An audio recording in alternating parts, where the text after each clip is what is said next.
Good morning students. Today's topic is सर्वनाम परिचय। आज का विषय है सर्वनाम परिचय। सर्वनाम क्या होते हैं बच्चों?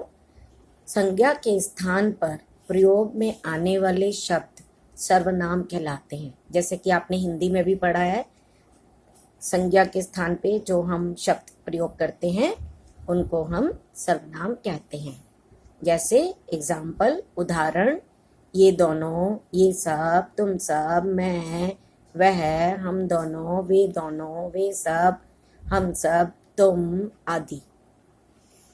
अब संस्कृत भाषा में सर्वनाम शब्दों को पुरुषवाचक सर्वनाम के अंतर्गत रखा जाता है। मतलब इनको पुरुष के हिसाब से इन्होंने अलग अलग भागों में बांट दिया है, ग्रुप बना दिया है। जैसे पहला पुरुष उन्होंने रखा प्रथम पुरुष, फिर दूसरा है मध्यम पुरुष और तीसरा है उत्तम पुरुष।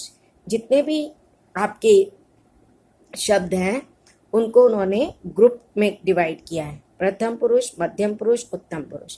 अब प्रथम पुरुष में कौन कौन से आते हैं? जिसके बारे में बात की जाए। आप मान लो किसी के बारे में बात कर रहे हैं और वो आपके सामने नहीं है, या दूर है या पास में है, तो उसके लिए हम प्रथम पुरुष यूज करते हैं, जिसका मतलब होता है यह, क्या, ये शब्द है तत्, एतत्, इदम, किम।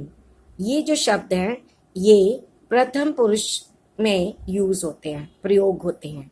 ठीक है, जब भी हम किसी की बात करेंगे, यह अच्छा बच्चा है, या यह खेलता है, वह दौड़ता है, वह क्या करता है, तो हम प्रथम पुरुष यूज करेंगे, प्रयोग करेंगे। दूसरा पुरुष आता है मध्यम पुरुष, सुनने वाला। जैसे कि आप सुन रहे हैं, सुनने वाला मध्यम पुरुष में आता है और उसको कहते हैं तुम। जैसे तुम सुन रहे हो, या तुम दो लोग सुन रहे हो, या तुम सब सुन रहे हो, तो हम मध्यम पुरुष यूज करेंगे, प्रयोग करेंगे। और अंतिम हमारा पुरुष है उत्तम पुरुष, बोलने वाला। जैसे कि मैं आपको बोलकर बता रही हूँ, तो मैं अपने लिए शब्द यूज करूंगी अस्मत्, यानी कि मैं। या अगर हम दो बता रहे हैं आपको, तो हम दो, या फिर हम सब। तो ये सारे शब्द जितने भी अभी हमने पढ़े हैं ये सब सर्वनाम शब्द हैं। तत्, एतत्, इदम, किम, ये थर्ड पर्सन में यूज होंगे। युष्मत् मध्यम पुरुष में यूज होगा, प्रयोग होगा। और अस्मत् उत्तम पुरुष में प्रयोग होगा। अब धीरे धीरे हम इनके बारे में पढ़ना शुरू करते हैं, आपको धीरे धीरे समझ आ जाएगा। सबसे पहले हम प्रथम पुरुष का लेंगे। ठीक है, प्रथम पुरुष में हमारे कौन कौन से हैं? तत् के रूप जानेंगे, एतत् के रूप जानेंगे, इदम के रूप जानेंगे, किम के रूप जानेंगे। और बेटा ये जितने भी शब्द हैं इन सबको लिंग के हिसाब से इनका रूप बदल जाता है। पुल्लिंग में उनका रूप कुछ और होगा, स्त्रीलिंग में कुछ और होगा, नपुंसक लिंग में कुछ और होगा। ठीक है, हर शब्द का 3 लिंगों में अलग अलग रूप होगा। एतत् का तीनों लिंगों में अलग रूप होगा। इसी तरह से इदम के भी अलग रूप होंगे और किम के भी अलग रूप होंगे। ठीक है, तो अब हम पढ़ते हैं इनको। जैसे पुल्लिंगम है, पहला शब्द हमने सर्वनाम ले लिया, तत्, वह। तत् का शब्द का अर्थ याद कर लीजिए, वह। तो इसका पुल्लिंग के लिए अगर एक पुल्लिंग शब्द है तो सह यूज करिए, दो है तो तौ यूज करिए, और बहुवचन है तो ते यूज करिए। अब इसका अर्थ क्या है? वह। अगर एक बच्चा है, एक बालक है, तो सह। अगर हंस रहा है तो हम बोलेंगे सह हसती। अगर दो हैं तो तौ यूज करेंगे, वे दोनों। दो बॉयज दिख रहे हैं, ये सिर्फ बॉयज के लिए यूज होंगे। ये शब्द सिर्फ बॉयज के लिए यूज करने हैं, अर्थात बॉयज का मतलब अर्थात पुल्लिंग। सभी बॉयज पुल्लिंग के ग्रुप में आते हैं, है ना। ग्रुप होते हैं ना, पुल्लिंग का ग्रुप, स्त्रीलिंग का ग्रुप, नपुंसक लिंग का ग्रुप। तो स मीन्स वह, एक, तौ मीन्स वे दोनों, ते मीन्स वे सब। अब ये तत् के हमने अभी सिर्फ पुल्लिंग के शब्द पढ़े हैं। अगर किसी भी बॉय के लिए आप पुल्लिंग के लिए यूज करेंगे तब आपको ये वाक्य शब्दों का प्रयोग करना है। तो इन्हें आप याद कर लेंगे। पहली लाइन, सह, तौ, ते। कॉपी में जब हम लिखेंगे तो ऐसे लिखेंगे और इसी प्रकार से याद करेंगे। ये देखिए, सबसे पहले मैम ने पुल्लिंग शब्द लिखा है तत्, वह। पुल्लिंग में एक वचन में सह, द्विवचन में तौ और बहुवचन में ते। सह मीन्स वह, तौ मीन्स वे दोनों, और ते मीन्स वे सब। इसी प्रकार से स्त्रीलिंग में आएगा आपका सा, ते, तह, मतलब वह एक लड़की, वे दो लड़कियां, वे सब लड़कियां। इसी प्रकार से नपुंसकलिंग तत्, तत् मीन्स वह एक, ते मीन्स वे दो, तानी मीन्स वे सब। अब हम पुस्तक में देखते हैं, अपनी पुस्तक में देखिए, पेज नेक्स्ट ले लीजिए, 30 पेज। ये देखिए, स्त्रीलिंगम एक वचन, सा, ते, ताह। अर्थ वही है बेटा, अर्थ नहीं बदलेगा, सिर्फ रूप बदलेगा। अगर गर्ल के लिए यूज करना है तो सा बोलना है, और द्विवचन है तो ते बोलना है, बहुवचन है तो ता।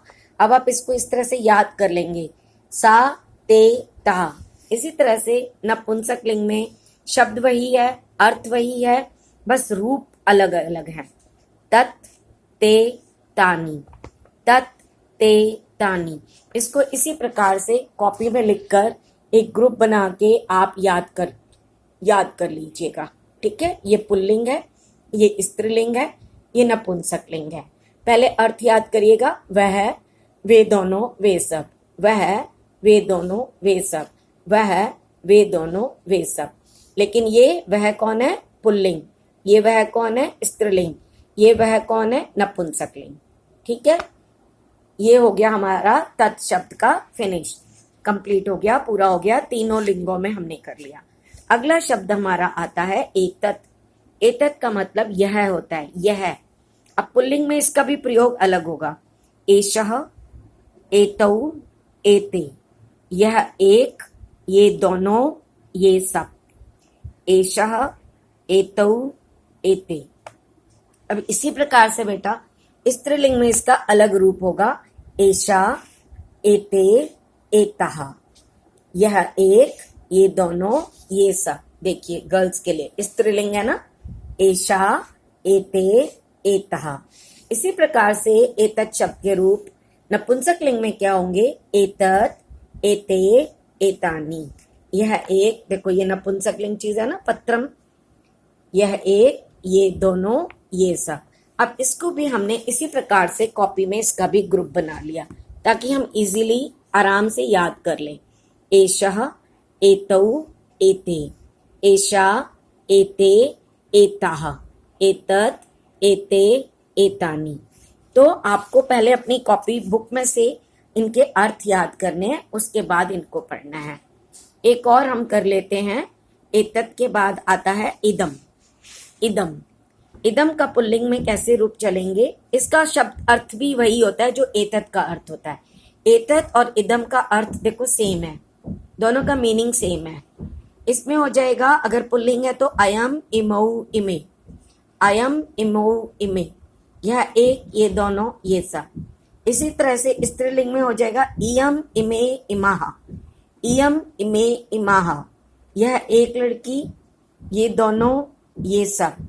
ठीक है, इयम, इमे, इमा। इनको बेटा याद करना ही पड़ेगा। अब आता है, एक रह गया इसका ग्रुप, नपुंसकलिंग। पुल्लिंग हमने पढ़ लिया, स्त्रीलिंग पढ़ लिया, नपुंसकलिंग देखिए। नपुंसकलिंग में वही शब्द है, वही अर्थ है, लेकिन रूप इदम, इमे, इमानी। इदम, इमे, इमानी। यह एक, ये दोनों, ये सब। ये देखिए वस्तुओं के लिए यूज होता है। अब इसका भी हमने ग्रुप बना लिया, ये देखिए कॉपी में। पुल्लिंग में आएगा तो अयम, स्त्रीलिंग में इयम, और नपुंसकलिंग में इदम। इमौ, इमे, इमे। इमे, इमाह, इमानी। पर आपको याद ऐसे करना है, एक वचन, द्विवचन, बहुवचन। पुल्लिंग में अयम, इमौ, इमे। आपने देखा पुल्लिंग में सब में द्विवचन में इमौ, एतौ, तौ एक जैसा आता है ना। इयम, इमे, इमाह, इमाह, एताह, ताह।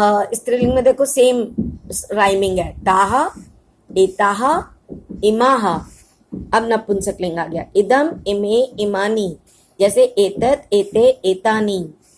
तत्, ते, तानी। है ना एक जैसा। ये ऐसे ग्रुप बनाएंगे तो आप याद कर लेंगे। ठीक है, तो आज आप इतना ही पढ़िएगा, बाकी नेक्स्ट आपको फिर बताएंगे।